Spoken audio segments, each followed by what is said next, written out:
सोचो जरा, अगर तुम्हें पहले से ही पता लगा कि बोर्ड एग्जाम 2026 में एग्जामिनर किस तरह के सवाल सबसे ज्यादा पूछता है, तो क्या 90% से ऊपर लाना इम्पॉसिबल रहेगा। तो दोस्तों आज मैं आपको बताऊंगा वो 15 क्वेश्चन जो पिछले 5 साल से हर साल पूछे जाते हैं और इस साल आने का सबसे ज्यादा उनका चांस है। लेकिन सावधान रहना, वीडियो के अंत में एक ऐसा ट्विस्ट बताऊंगा जिससे आपकी तैयारी 100% फुल प्रूफ होगी। तो बिना किसी इधर उधर की बात किए डायरेक्ट उन 15 क्वेश्चन के बारे में बात कर लेते हैं जो इस साल 2026 के लिए काफी इंपॉर्टेंट है। तो मैथमेटिक्स में वो टॉप 5 क्वेश्चन वो है। सबसे पहला है ट्रिग्नोमेट्री का हाइट एंड डिस्टेंस का क्वेश्चन जो हर साल रिपीट होता है, तो बच्चों इन पे सबसे ज्यादा आपको फोकस करना है। और प्रोबेबिलिटी में जो प्लेइंग कार्ड और डाइस बेस्ड जो न्यूमेरिकल है, एग्जामिनर का सबसे फेवरेट क्वेश्चन है। तो इन क्वेश्चन को आप अच्छे से ध्यान देना, एनसीईआरटी से पिक कर लेना, उसको पढ़ना, फिर क्वेश्चन बैंक से उसको सॉल्व कर लेना ताकि आपको पैटर्न समझ में आ जाए। और स्टैटिस्टिक्स में जो मीन मीडियम मोड का क्वेश्चन है वो कभी भी मिस मत करना बच्चों, क्योंकि एक क्वेश्चन देखना आपके एग्जाम में जरूर रहेगा। और अलजेब्रा में जो क्वाड्रेटिक इक्वेशन फॉर्मूला बेस्ड होते हैं और फैक्टराइजेशन वाला रहता है, उस पर आपको सबसे ज्यादा फोकस करना है। और ज्योमेट्री में जो सर्कल थ्योरम प्रूफ करने के लिए आता है, इसको तो आपको 100% पढ़ के ही जाना है। और याद रखना, मैथ में एग्जामिनर डायरेक्ट क्वेश्चन नहीं पूछता, वो पैटर्न रिपीट करता है। तो पैटर्न को आपको अच्छे समझना है, ऐसा ना हो कि न्यूमेरिकल चेंज हो जाए तो आप कंफ्यूज हो जाना। एक पैटर्न को अच्छे समझे रहोगे तो किसी टाइप के क्वेश्चन एग्जामिनर बना के देगा तो आप सॉल्व कर लोगे। अब बात करते हैं साइंस के वो टॉप 5 क्वेश्चन कौन से हैं। तो फिजिक्स में ओम लॉ का जो न्यूमेरिकल है, करंट, रेजिस्टेंस, वोल्टेज वाला, उसको आपको 100% ध्यान देना ही देना है, क्योंकि किसी ना किसी सेट में ये क्वेश्चन आता ही आता है हर साल। और फिजिक्स में जो पावर और इलेक्ट्रिसिटी कंजप्शन न्यूमेरिकल है, इसको अच्छे से फोकस कर लेना बच्चों, एनसीईआरटी से भी पढ़ लेना और 1-2 सैंपल पेपर भी अच्छे से सॉल्व कर लेना इससे रिलेटेड क्वेश्चन।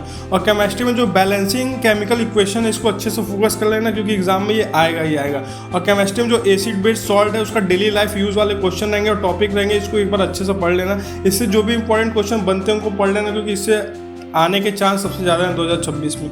और बायोलॉजी में जो डायग्राम है ह्यूमन आई का, उससे रिलेटेड क्वेश्चन और ह्यूमन डाइजेस्टिव सिस्टम का जो डायग्राम है, इसको अच्छे से पढ़ लेना, क्योंकि साइंस में हमेशा 2 से 3 डायग्राम बेस्ड सवाल कंपलसरी रहते हैं कि एग्जामिनर पूछेगा ही पूछेगा।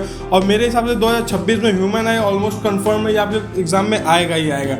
अब बात कर लेते हैं सोशल साइंस की जो टॉप 5 क्वेश्चन कौन से हैं। तो हिस्ट्री में नेशनलिज्म इन इंडिया जो है चैप्टर, इसको आपको अच्छे से पढ़ना है। जो भी सोशल साइंस में आपको इंपॉर्टेंट अंडरलाइन कर लेना और इससे जो भी क्वेश्चन बन रहे हैं वो सैंपल पेपर और क्वेश्चन बैंक से सॉल्व करना। और सिविक्स में पावर शेयरिंग, खास करके जो बेल्जियम और श्रीलंका वाले टॉपिक है, उसको आप अच्छे से पढ़ लेना। और ज्योग्राफी में रिसोर्स एंड डेवलपमेंट वाले सॉइल टाइप के जो हैं टॉपिक, उसको आप अच्छे से पढ़ लेना।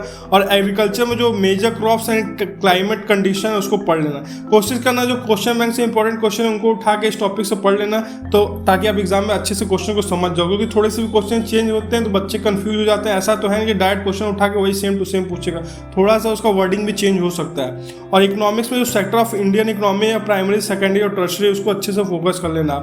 हिस्ट्री और सिविक्स के सवाल कभी डायरेक्ट नहीं आते हैं, मैं आपको बार बार बोल रहा हूँ, एग्जामिनर घुमा फिरा के क्वेश्चन पूछता है, इसलिए इन टॉपिक को अच्छे से लाइन बाय लाइन रिवाइज कर लेना। और ऐसा नहीं कि रट्टू तोता की तरफ पढ़ाई करना, समझ के पढ़ना काफ़ी जरूरी होता है बच्चों, तो इन बातों का ध्यान रहना। तो बच्चों आपको मैं 15 क्वेश्चन जो बता दिया हूँ जो 2026 बोर्ड एग्जाम के लिए सबसे ज़्यादा पूछे जाने की संभावना है, और इसमें से 95% चांस है ये क्वेश्चन आपके एग्जाम में आएंगे ही आएंगे। लेकिन ध्यान रखना, सिर्फ इन सवालों के भरोसे कभी भी मत जाना, नहीं तो आपके लिए खतरनाक हो सकते हैं। सच्चाई ये है कि एग्जामिनर हमेशा यही चाहता है कि जो स्टूडेंट है वो सिर्फ एक्सेप्टेड क्वेश्चन पे ना फंसे, बल्कि पूरे सिलेबस को स्मार्टली तरीके से रिवाइज करें। तो अब ये सवाल है कि क्या सिर्फ ये 15 क्वेश्चन पे आप भरोसा करोगे या पूरे सिलेबस को स्मार्ट स्ट्रेटेजी के तरीके पढ़ के जाओगे। तो आप कमेंट करके बताओ कि अभी जो एग्जाम में आप जाओगे मात्र ये 15 क्वेश्चन पढ़ के जाओगे या पूरा सिलेबस पढ़ के जाओगे।